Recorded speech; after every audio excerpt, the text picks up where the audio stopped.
এখনো বিয়ের খাবারে গিয়ে অর্ধেক খাবার নষ্ট না করলে আমরা জাতে উঠতে পারি না। আমরা এখনো যেই পরিমাণ কমিউনিটি সেন্টারে একটা বিয়ের প্রোগ্রামে খাবার নষ্ট হয়, এদেশে এখনো ডাস্টবিন থেকে খাবার তুলে খায়। আপনারা রাত্রিরে দেখবেন, কালকেও মগবাজারে দেখেছি রাত্রিরে বাচ্চারা খাবার তুলে খাচ্ছে। এই বাচ্চাটা আপনি হইতে পারতাম, আমি হইতে পারতাম। আল্লাহ আমাদেরকে এখানে পাঠান নাই। তাহলে যে এখনো ডাস্টবিন থেকে খাবার তুলে খাচ্ছে, সেই দেশে আমি ফুটানি করে আমি বিয়েতে খাবার নষ্ট করি, আমার অফিসে খাবার নষ্ট করি, প্রতিদিন ফ্রিজ থেকে এত খাবার ফেলে দেই। আল্লাহ জিজ্ঞেস করলে আপনি আমি জবাব দিব কি ভাই?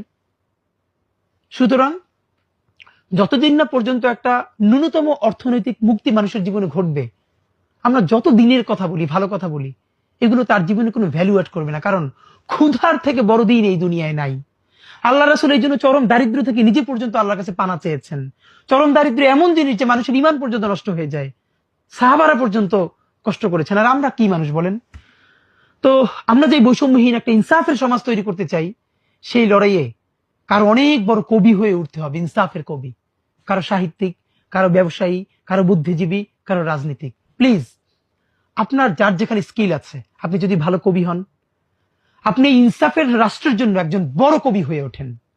আপনি যদি চিন্তক হন, আপনি গবেষক হন, আপনি লেখক হন, ঔপন্যাসিক হন, আপনি ব্যবসায়িক হন, আপনি প্লিজ 10টা কাজ করেন না।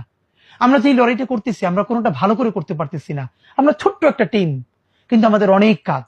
এবার যদি আপনারা কেউ অনুপ্রাণিত হয়ে কবিতাটার জন্য 10টা নজরুল দাঁড়ায় যায় আগামী 20 বছর পরে, 50 জন ব্যবসায়ী দাঁড়ায় যায় ইনসাফের পক্ষের জন্য, 50 জন রাজনীতিবিদ দাঁড়িয়ে যায়, তাহলে তো ইনশাল্লাহ এরকম এই দেশ আজীবন থাকবে না। আমরা একটা ভালো দেশ পাবোই। সেজন্য আমাদের সবাইকে এগিয়ে